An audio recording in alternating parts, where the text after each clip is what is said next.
அனைவருக்கும் வணக்கம். ஆம்பியர்ட் opinion podcast சேனலுக்கு உங்க எல்லாரையும் வரவேற்கிறேன்.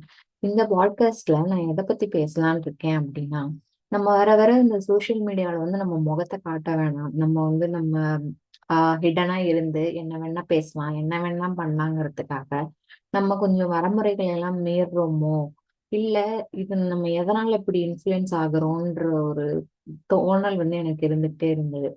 ஃபார் எக்ஸாம்பிள், எந்த சோஷியல் மீடியா ஓபன் பண்ணாலும் ஒரு செலிபிரிட்டியோடைய பையனுக்கு மேரேஜ் பண்றாங்க. அந்த பையன் ஒரு டிசேபிள்டு பர்சன். பட் அந்த பையனை இன்னொருத்தவங்க கல்யாணம் பண்ணிக்கிறாங்கன்னா அது அந்த பொண்ணுடைய விருப்பம். அவங்க ரெண்டு பேரும் விருப்பப்பட்டு தான் கல்யாணம் பண்ணிக்கிறாங்க. அதுக்குள்ளார போய் மூக்க நுழைச்சுக்கிட்டு அந்த பையனோட ஹெல்த் கண்டிஷனை பத்தி தப்பு தப்பா பேசி, இதெல்லாம் பேசி இப்படியெல்லாம் பண்ணி தான் நீங்க பணம் சம்பாதிக்கணுமா? ஏன் உங்களுக்கு பேசுறதுக்கு வேற எந்த டாபிக்குமே இல்லையா? இப்ப ஃபார் எக்ஸாம்பிள், நீட்ல அண்ட் யூபிஎஸ்சில எல்லாம் கூட தான் ஃபோர்ஜரி பண்ணி ஜாப்ஸ்ல ஜாயின் பண்றாங்க, சீட்டுங்க வாங்குறாங்க. இத பத்தி எவ்வளவு பேர் பேசுறீங்க? சும்மா ஜஸ்ட் ரேண்டமா ஒரு ஒரு வீடியோ போடுறீங்க, ரெண்டு வீடியோ போடுறீங்க. இந்த செலிப்ஸ பத்தி பேசுறதை விட்டுட்டு இந்த மாதிரி சோஷியல் இஷ்யூஸ பத்தியும் கொஞ்சம் பேசுங்க.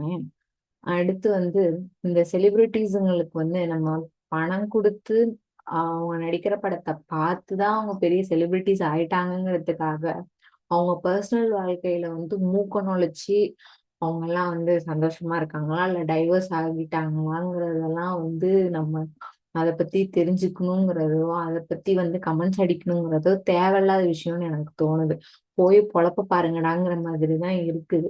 ஏன்னா அவங்க விருப்பப்பட்டுதான் அவங்க அந்த ரிலேஷன்ஷிப்குள்ளார வந்தாங்க. முடியல, எனக்கு பிடிக்கலன்னு அவங்க வெளியில போறாங்க. சோ ஒரு இண்டிவிஜுவலுடைய பர்சனல் டிசிஷன்ஸை நம்ம ரெஸ்பெக்ட் பண்ணணும். அண்ட் நமக்கு ஒரு முகத்திரை இருக்கு அப்படிங்கிறதுக்காக ஒருத்தவங்க அவங்களோட லைஃப ஒரு பிளாட்ஃபார்ம்ல போஸ்ட் பண்றாங்கங்கிறதுக்காக அபியூசிவ் கமெண்ட்ஸோ, தப்பு தப்பா பேசுறதோ தயவு செஞ்சு நிறுத்திக்கங்க.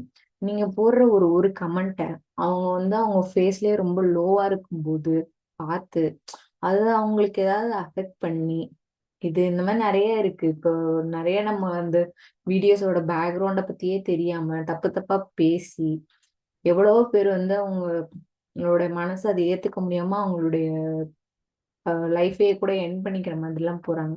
ஸோ எந்த ஒரு கமெண்ட்டோ, எந்த ஒரு சோஷியல் மீடியாலையும் நீங்க போஸ்ட் பண்றதுக்கு முன்னாடி ஜஸ்ட் பி ரெஸ்பான்சிபிள்.